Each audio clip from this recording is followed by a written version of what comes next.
Halo teman-teman Gibeon Youth, mari kita menyembah Tuhan. Kita menyanyikan lagu ini bersama-sama.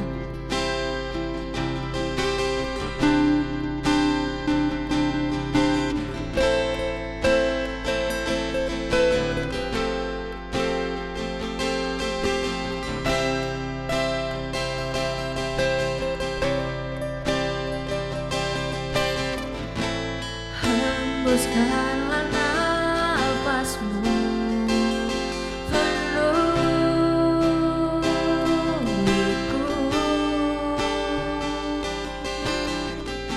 setiap musim hidupku kau sertaku. Ku arahkan mataku padamu, segenap jiwa dan hatiku berseru, Yesus, kau di dalamku, kau pesertaku. Kan ku serahkan segalanya untuk jadi sepertimu.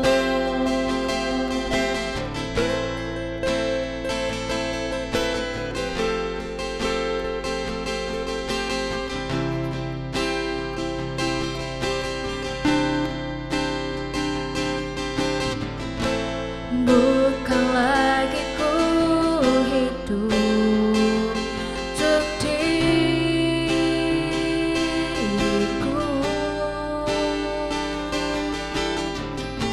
anugerah pengorbanan selamatkanku. Ku arahkan mataku padamu, segenap jiwa dan hatiku berseru, Yesus, kau di dalamku, kau pesertaku. Kan ku serahkan segalanya untuk jadi sepertimu. Ku di dalammu, kau penyemangatku, segenap hidupku ku jadikan persembahan yang hidup. Tiada kuasa yang dapat pisahkan ku dari kasih-Mu. Kau menuntunku berdiam dalam-Mu, ku hidup bagi-Mu. Tiada kuasa yang dapat pisahkan ku dari kasih-Mu. Kau menuntunku berdiam dalam-Mu, ku hidup bagi-Mu, Yesus.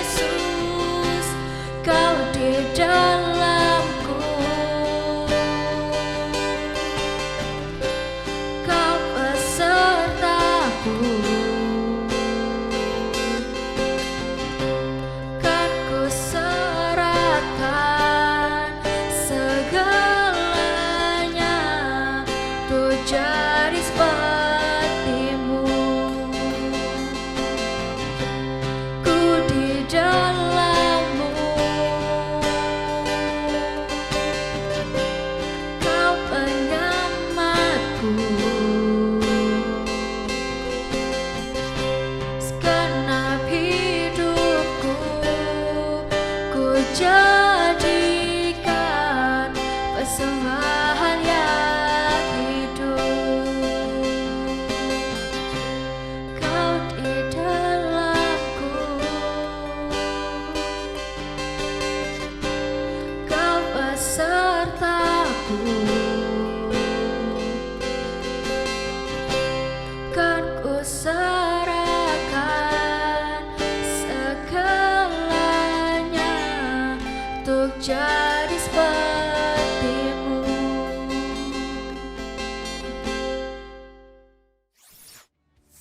Halo teman-teman youth, bagaimana kabar kalian? Sepertinya sudah lama sekali ya aku nggak sermon di Gibeon Youth. Nah, pastinya teman-teman sukacita ya kan? Nah, sebelum kita masuk ke sermon kita hari ini ada beberapa pengumuman seperti biasa. Yang pertama, bagi teman-teman yang mungkin belum pernah mendapatkan daily devotional, teman-teman bisa menghubungi Instagram Gibeon Youth.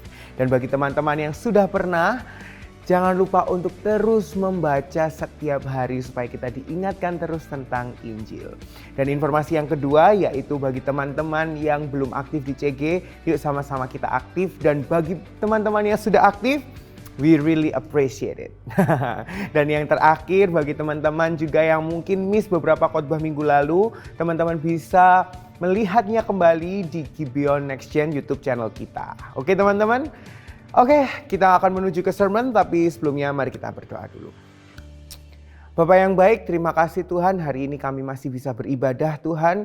Sungguh anugerah-Mu Tuhan, di tengah-tengah kondisi seperti ini kami masih bisa mendengarkan firman-Mu. Bapak, biarlah firman yang disampaikan bisa mengubah hati kami, bisa mengubah cara pandang kami, sehingga kami hanya bergantung kepadamu dan hanya berserah kepadamu Tuhan. Ajar kami untuk dengar-dengaran akan firman-Mu Tuhan dan menjadi pelaku firman-Mu. Hanya di dalam nama Tuhan Yesus kami berdoa. Amin. So, sermon beberapa minggu ke depan ini akan membahas tentang beberapa cerita di Kitab Keluaran. Well, sebenarnya Kitab Keluaran ini sudah pernah menjadi sermon series di ibadah umum. Youth nggak boleh ketinggalan dong. Kita juga mau membahas Kitab Keluaran ini. Bisa kita lihat bahwa Kitab Keluaran ini memiliki banyak cerita yang sebenarnya menggambarkan kehidupan kita dan rancangan Tuhan yang telah Tuhan siapkan bagi setiap kita. Isi dari Kitab Keluaran ini adalah dasar pengertian akan Tuhan yang kita sembah. Diceritakan mulai dari apa yang menjadi masalah terbesar kita yaitu dosa, lalu Yesus yang turun ke dunia, karya penebusan oleh Yesus Kristus, lalu Roh Kudus yang menuntun hidup kita. Saat kita menyadari bahwa cerita Alkitab Keluaran ini adalah cerita tentang kita, biarlah kita dengungkan di telinga kita, sehingga kita diubahkan dan dikuatkan. Amin. Sebelum aku melanjutkan koneksi dari cerita ini dengan kehidupan kita, aku mau tanya ke kalian. Pernah gak sih kalian punya temen yang good listener? Jadi dia itu pendengar yang setia, terus pendengar yang baik gitu. Gak bosan dengan cerita-cerita kalian. Aku dulu seperti itu. Banyak beberapa teman yang suka cerita kalau sama ke aku gitu ya. Meskipun aku gak bantu mereka gitu menyelesaikan masalahnya, at least aku itu mendengarkan keluh kesahnya. Tidak dipungkiri memiliki teman yang seperti ini tuh menyenangkan banget gitu ya. Secara psikologis kita merasa bahwa ada orang yang peduli sama kita. Punya orang yang bisa diandalkan. Nah sebaliknya ada beberapa orang yang setia dengan omongan orang lain gitu ya. Dia menjadi pendengar yang baik itu tadi. Dan meskipun omongannya benar nggak benar gitu ya, dia tetap mendengerin gitu dengan seksama gitu. Karena mungkin orang itu orang yang disayang, orang itu yang dihormati. Nah, intinya semua orang itu selalu ingin didengar, betul? Bahkan kita kadang ragu saat kita berdoa, apakah doa kita ini didengar atau tidak? Betul nggak? Ya, betul sekali. Ini adalah natur kita sebagai manusia yang ingin selalu didengar. Nah, hari ini ada beberapa poin yang mau aku sampaikan. Yang pertama kita mau baca di Keluaran 3 ayat 7 sampai 10. 1, 2, 3. Dan Tuhan berfirman, "Aku telah memperhatikan dengan sungguh kesengsaraan umatku di tanah Mesir. Dan aku telah mendengar seruan mereka yang disebabkan oleh pengerah-pengerah mereka.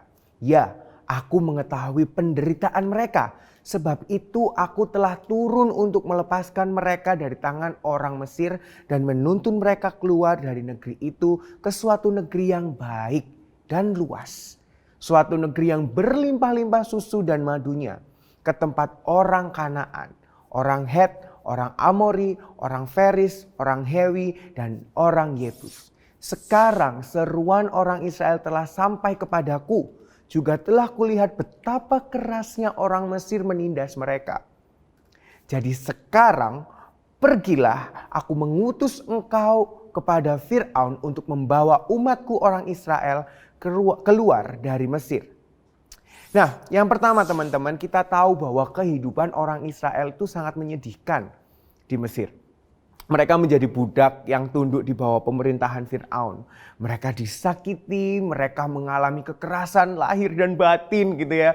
Mereka tidak diberi upah, kerjanya berat gitu ya. Mereka itu sengsara banget. Bahkan juga mereka ini meskipun tertindas kan jumlahnya semakin banyak. Sampai Fir'aun itu memutuskan untuk membunuh semua bayi laki-laki Israel. Wow, kejam banget ya. Namun ada satu bayi Israel yang selamat dan menjadi bagian dari kerajaan Mesir, yaitu bayi Musa. Melalui Musa Tuhan akan membebaskan bangsa Israel dari Mesir. Selama bertahun-tahun dalam kesengsaraan, orang-orang Israel berseru kepada Tuhan akan kesakitan yang mereka alami selama di Mesir. Dan kita sudah baca tadi bahwa Tuhan mendengar seruan mereka. Dia Tuhan pencipta langit dan bumi mendengarkan mereka. Bukan mendengar lalu mengabaikan, tetapi di Keluaran 3 ayat 7 sampai 15 kita bisa melihat bahwa Tuhan telah merencanakan yang terbaik untuk membebaskan umat Israel dari Mesir dan juga untuk memuliakan namanya. Dengarkan ini. Tuhan adalah Tuhan yang berbelas kasihan. Mungkin hidup kita saat ini seperti Israel yang dijajah oleh Mesir, tetapi Tuhan mengerti setiap apa yang kita hadapi. Setiap tangisan kita, setiap struggle kita, problems kita, kekhawatiran kita, Tuhan mengerti. Dan bukan hanya mengerti, tetapi Tuhan sudah merencanakan yang terbaik untuk kita. Sehingga kita dapat melihat bahwa Tuhan adalah Tuhan yang setia. Amin. Nah, selanjutnya poin yang kedua ada di Keluaran 3 ayat 2 sampai 6. Yuk kita baca. Lalu malaikat Tuhan menampakkan diri kepadanya di dalam nyala api yang keluar dari semak duri. Lalu ia melihat dan tampaklah semak duri itu menyala tetapi tidak dimakan api.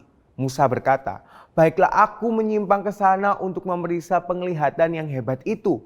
Mengapakah tidak terbakar semak duri itu?" Ketika dilihat Tuhan bahwa Musa menyimpang untuk memeriksanya, berserulah Allah dari tengah-tengah semak duri itu kepadanya. "Musa, Musa." Dan ia menjawab, "Ya Allah." Lalu ia berfirman, "Janganlah datang dekat-dekat. Tanggalkanlah kasutmu dari kakimu, sebab tempat di mana engkau berdiri itu adalah tanah yang kudus." Lagi ia berfirman, "Akulah Allah ayahmu, Allah Abraham, Allah Ishak dan Allah Yakub." Lalu Musa menutupi mukanya sebab ia takut memandang Allah. Poinku yang kedua adalah teman-teman, saat kita membaca bagian ini mudah bagi semak yang terbakar itu untuk menarik perhatian kita gitu ya. Seperti yang diperhatikan oleh Musa itu kayak Musa melihat, wah ini ada keajaiban ini, ada api tapi tidak terbakar. Nah teman-teman, api itu sering digunakan dalam Alkitab untuk menandai keberadaan Tuhan. Kita melihatnya di sini ya, nanti kita di kisah lain waktu Israel keluar itu Tuhan menuntun mereka dengan tiang api. Lalu nanti di perjanjian baru teman-teman bisa lihat di hari Pantekosta di kitab para rasul gitu. Nah kehadiran Tuhan inilah yang menjadi tanah tempat Musa berdiri itu suci. Tuhan mendengar umatnya dan menanggapi tangisan mereka sesuai dengan karakternya. Namun di perjanjian lama ini kita bisa melihat bahwa ada jarak antara Tuhan dan manusia. Tuhan yang suci tidak bisa bersatu dengan manusia yang berdosa. Sehingga dia bisa saja penuh kasih, perhatian, dan setia, tapi dari jauh. Inilah Tuhan kita, yaitu Tuhan yang transenden. Artinya bahwa karena kekudusannya, dia tidak bisa dekat dengan manusia. Dia berbeda dan dia tidak bergantung pada ciptaannya. Dia Allah transenden, berarti dia Allah yang luar biasa dalam hal kebesaran dan kuasanya serta kebaikannya dan kemurniannya. Kesimpulan dari doktrin ini adalah bahwa Tuhan secara jelas lebih unggul dari ciptaannya. Pikiran dan rancangannya lebih tinggi dari kita. Saat Tuhan menyelamatkan kita, Dia memulihkan kita sehingga kita dapat memenuhi apa yang Tuhan rancangkan dalam hidup kita. Memahami Tuhan yang transenden justru membangkitkan rasa kagum dan heran atas kebaikannya dan kekuatannya. Tetapi di sisi lain, Tuhan memilih untuk turun kepada umatnya, menyelamatkan mereka seperti yang Dia lakukan dengan lahirnya seorang bayi di Bethlehem berabad-abad kemudian. Ini menunjukkan bahwa Tuhan bukan hanya Tuhan yang transenden, tetapi Dia adalah Tuhan yang imanen, Tuhan yang dekat dengan kita. Wow, saat saya merenungkan ini saya semakin terkagum. Bisa saja Tuhan memilih untuk tetap di surga dan membiarkan kita berusaha untuk mendapatkan keselamatan kita. Tetapi tidak. Tuhan yang penuh kasih dan rahmat, rela untuk menjadi manusia sehingga Dia tidak lagi jauh tetapi dekat dengan kita. Saat Musa ragu akan misi yang Tuhan berikan untuk menyelamatkan bangsa Israel, Tuhan tidak bilang, "Ayo Musa, semangat, kamu pasti bisa." Gitu. Tetapi Tuhan berkata bahwa Dia akan beserta dengan Musa. Dia sendiri yang akan memampukan Musa untuk menghadapi Fir'aun dan membebaskan bangsa Israel. Ini aku kasih contoh ya. Kalau kalian pergi ke kamar mandi waktu malam gitu ya. Mana yang lebih melegakan gitu. Disemangati, ayo pasti kamu bisa, pasti kamu berani. Gak ada apa-apa kok, di kamar mandi gak ada apa-apa. Atau kalian memilih yang seperti ini. Gak perlu takut, tak temenin, ayo ke sana bareng-bareng. Nah, itulah Tuhan kita teman-teman. Dia bukan hanya memantau kalian dari jauh, tetapi Dia bersama dengan kalian. Dia dekat dengan kalian. Dia tahu tentang apa yang kalian hadapi saat-saat ini. Bukan lagi bagaimana cara menghadapinya, tetapi ingatlah ini. Dengan siapa kalian menghadapinya. Bersama dengan Kristus yang telah menunjukkan kasih-Nya melalui pengorbanannya di atas kayu salib. Membebaskan masalah terbesar umat manusia, yaitu dosa. Tuhan berkata kepada Musa, "Aku adalah aku," untuk menunjukkan bahwa Dia adalah Tuhan yang besar dan suci. Dan Yesus adalah anak Allah yang turun ke dalam dunia membebaskan kita dari dosa. Dan Roh Kudus tinggal di dalam hati kita untuk menolong kita. Untuk menuntun setiap langkah kita agar sesuai dengan kehendak-Nya.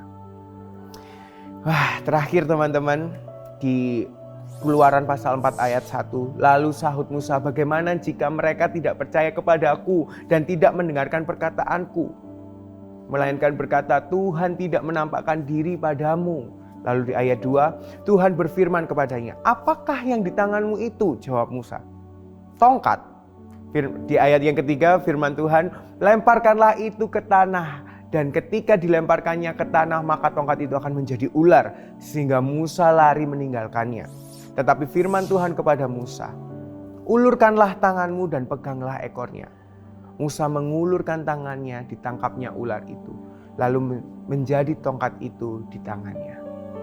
Di ayat yang kelima, supaya mereka percaya bahwa Tuhan Allah nenek moyang mereka, Allah Abraham, Allah Ishak, dan Allah Yakub telah menampakkan dirinya kepadamu. Teman-teman, mari kita mau renungkan bersama-sama. Kita hidup di dunia yang hancur oleh karena dosa. Akan banyak masalah yang kita hadapi. Ketekunan dan kesalehan kita tidak akan bisa membebaskan kita dari belenggu masalah. Tetapi Tuhan mendengar. Tuhan mengerti setiap apa yang kita alami. Bahkan Tuhan telah turut merasakan penderitaan-penderitaan yang kita alami. Dia bukanlah Allah yang jauh, tetapi Dia adalah Tuhan yang dekat dengan kita. Itulah anugerah yang terindah yang kita miliki. Musa mungkin tidak bisa merasakan hubungan yang dekat dengan Tuhan oleh karena Tuhan itu suci. Tetapi puji nama Tuhan. Tuhan yang kita sembah adalah Tuhan yang dekat dengan kita. Dia tinggal di dalam setiap hati kita. Dengan penjelasan di atas, saat ini marilah kita bersama-sama bersandar penuh kepadanya. Taat kepada setiap perintahnya dan meletakkan pengharapan kita hanya kepadanya. Amin teman-teman. Apapun yang terjadi dalam kehidupan teman saat-saat ini, mari kita sama-sama serahkan itu kepada Tuhan.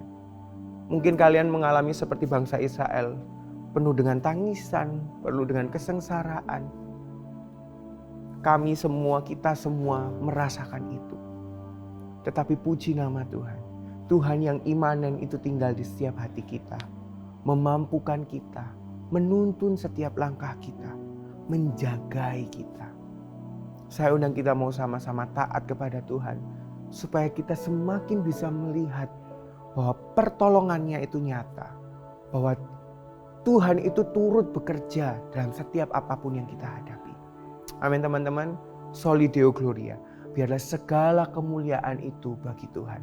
Biarlah hidup kita ini selalu memuliakan Tuhan dalam setiap aspek di dalam hidup kita. Amin. Mari sama-sama kita berdoa. Bapa, kami mengucap syukur Tuhan atas rancangan-Mu yang sempurna dalam hidup kami Tuhan. Kami percaya Tuhan bahwa rancangan-rancangan-Mu itu bukan rancangan yang kecelakaan Tuhan, tetapi rancangan yang penuh dengan damai sejahtera Tuhan. Saat kami lemah, saat kami tergoda untuk berbuat dosa Tuhan, Bapa ampuni kami Tuhan, dan ajar kami Tuhan untuk kami bisa selalu bersandar kepadamu, berserah kepadamu, dan memandang hanya kepada Injil-Mu Tuhan. Kami gak mampu Tuhan, tapi kami bersyukur karena Engkau memampukan kami Tuhan. Engkau menolong setiap kami, Engkau menuntun setiap kami. Masa depan kami gak tahu Tuhan, bakal banyak masalah atau bagaimana Tuhan. Mungkin banyak hal-hal yang tidak terjadi sesuai dengan ekspektasi kita Tuhan. Tetapi Tuhan, biarlah saat ini, mulai dari saat ini, perspektif kami berubah Tuhan. Di mana kami bisa melihat bahwa kasih karunia-Mu itu akan selalu menopang kami di masa depan kami Tuhan. Kami tidak khawatir lagi Tuhan dengan masa depan kami Tuhan. Karena Engkau yang memegang penuh masa depan kami. Engkau yang berdaulat atas hidup kami Tuhan. Terima kasih Tuhan Yesus, terima kasih. Ini kami Tuhan, anak-anak muda-Mu Tuhan. Pakai kami Tuhan, pakai hidup kami untuk selalu memuliakan nama-Mu Tuhan. Terima kasih Tuhan Yesus. Hanya di dalam nama Tuhan Yesus kami berdoa. Amin. Oke teman-teman sekalian, cukup sekian sermon hari ini. Sebelum aku akhiri, bagi teman-teman yang mungkin butuh didoakan, teman-teman bisa akses link atau scan barcode yang ada. So, sampai ketemu di sermon-sermon selanjutnya. And happy Sunday and God bless you. Bye-bye.